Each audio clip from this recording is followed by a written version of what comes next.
สบายดีเนาะมาพบกับบรรณาผ้าแสบเนาะวันนี้มันกินนังอยู่แล้วนังคนอันตะปืนซื้อตลาด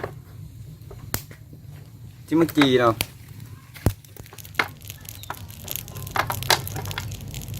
นางอันตะปืนต่างนางแข้งเอินเนาะบัดนางร้องพอบ้างนี่เนาะเขาจะขูดเอาคนมันออกเบิดเนาะต่างนางอันตะปืนเนาะนางอันตะปืนนี่มันมีคนเนาะ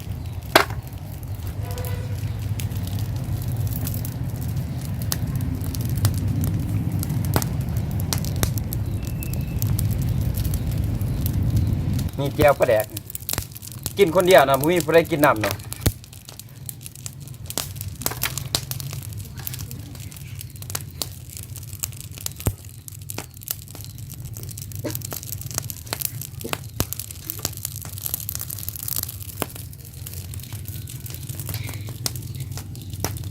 เพื่อนั่งที่ชุกหน่อยนั่งเห็นเนาะ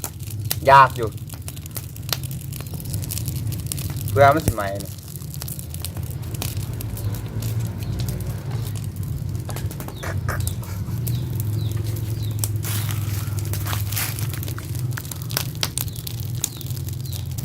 นั่งกำลังชุกแล้วนอนนี่ชุกนั่นกี่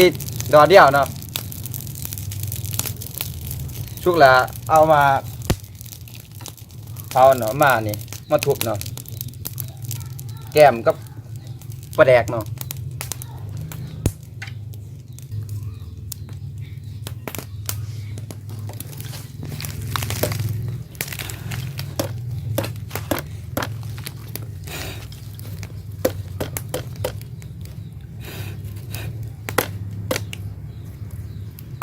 ครับแล้วมันขาวเนาะ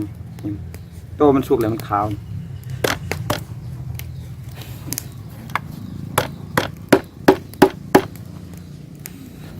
โอ้ยเป็นแต่เสียบลิ้น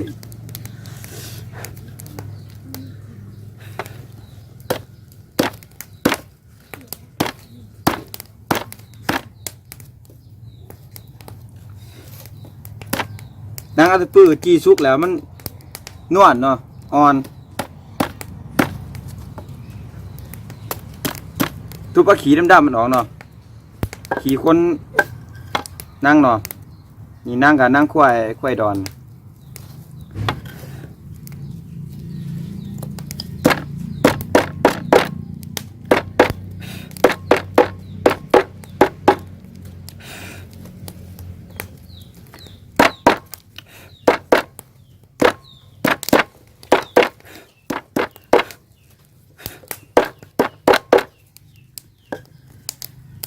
ดอดบางเงี้ยๆนอน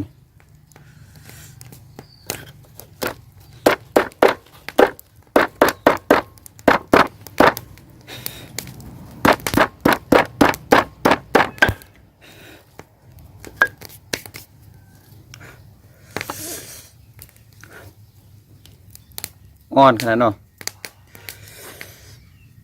นี่ตอนปลาแดกนี่น้ำปลาแดกเนาะ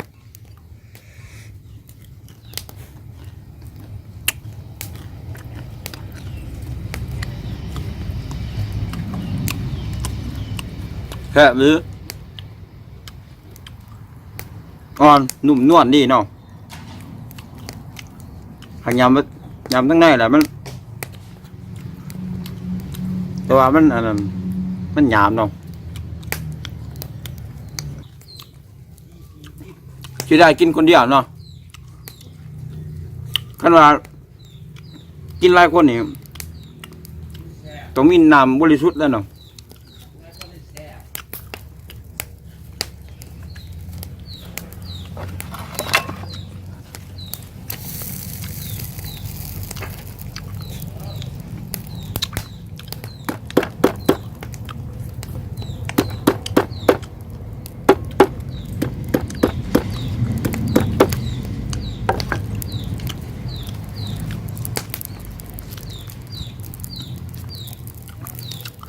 แซ่บลิ้นเนาะนี่นิ่มนวลดียาวเขา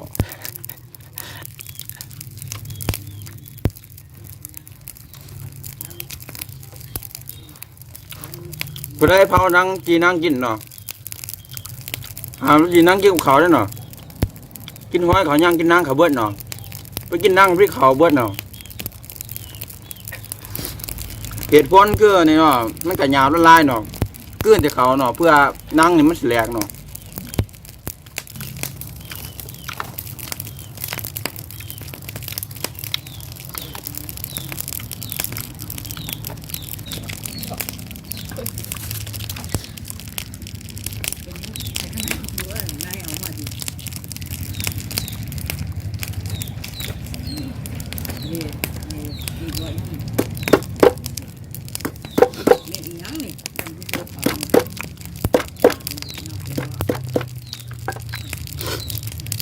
จะด้วนไปมันแข็งเนาะ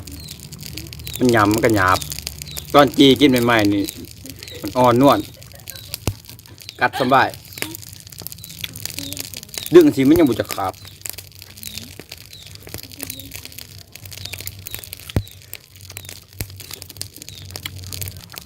กินคนเดียวมันก็บวชเนาะแต่กินสองคนเนี่ยหาเราแล้วเนาะมากอกเนาะกินคนเดียวก็จะเหล่ามากอกกันยันเมาเนาะ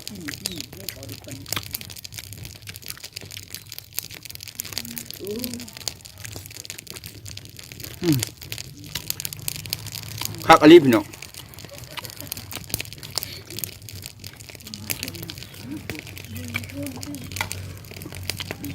กินคนเดียวแซ่บคนเดียวคือเก่า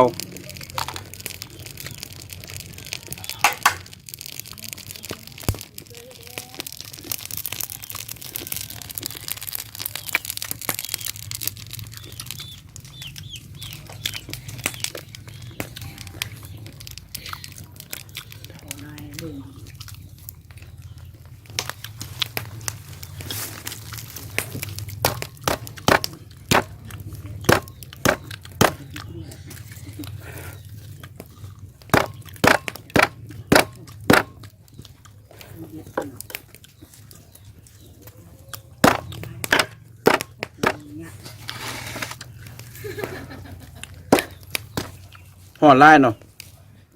เอาออกจากไผ่ของยาน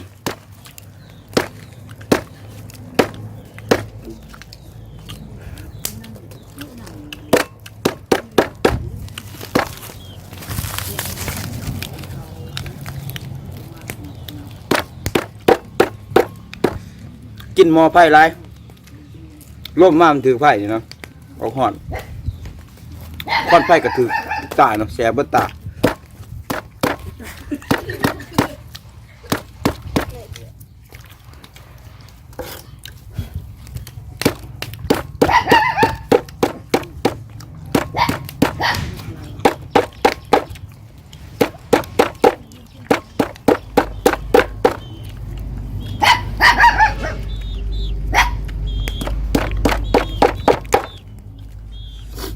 แสบตาไก่ก็มีเนาะจะเอาไก่กิน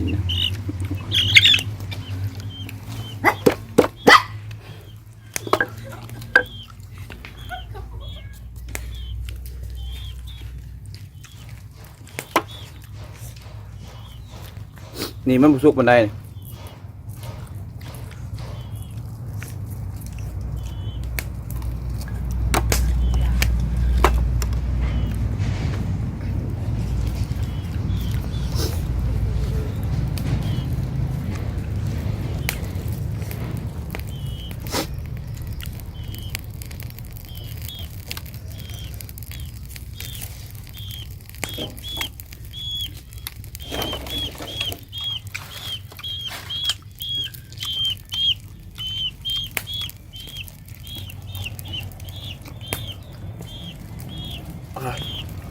ก่อนไผ่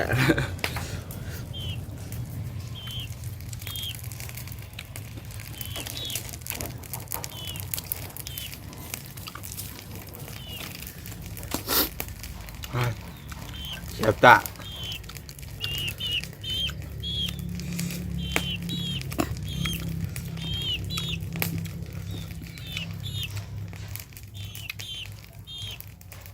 นี่ปลาแดกพี่น้องมันบ่มีผู้ใดเจียงน้ำเนาะ เลยบ่กล้าจิกเนาะกินผู้เดียวก็บ่เบิดเนาะกินแต่น้ำมัน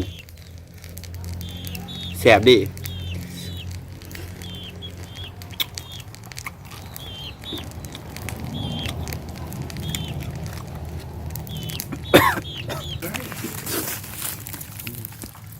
จีโตมันสุกเนาะนี่มันสุกเบิดเลย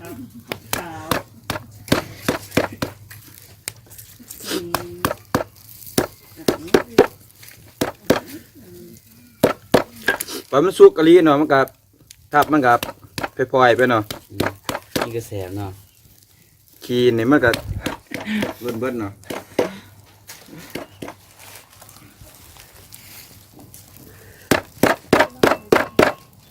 ผมเป็นผู้คนนั่งเลย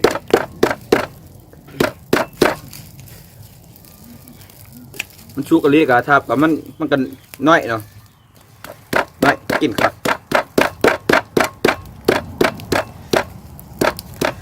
แซ่บจ้ะพี่น้องลองกินมึงเด้อนั่งกับปลาแดกเนาะจะเริ่มกินนั่งใส่เข่าได้เนาะ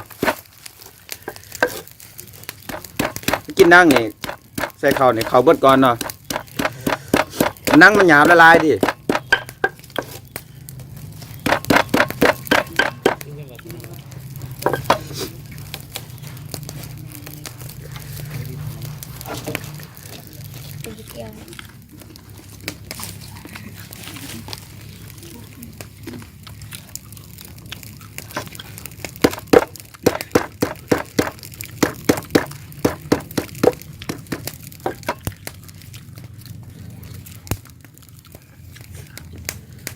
มันยำกับบกานเนาะ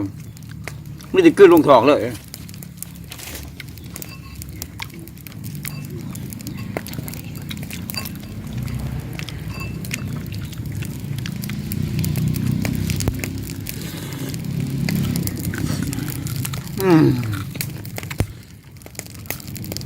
สุดยอดเลยพี่น้อง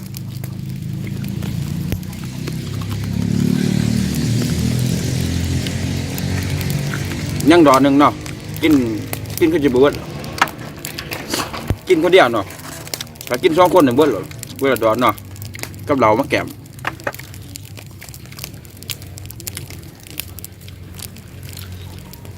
ปิดคลิปเลยก็ได้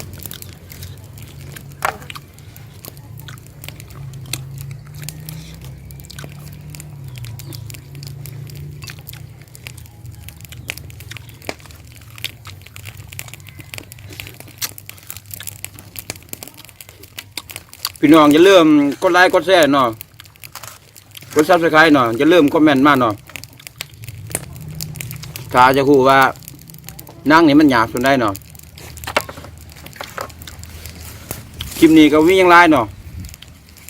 กินคนเดียวก็แซ่บคือเก่าขอลาไปก่อนพี่น้อง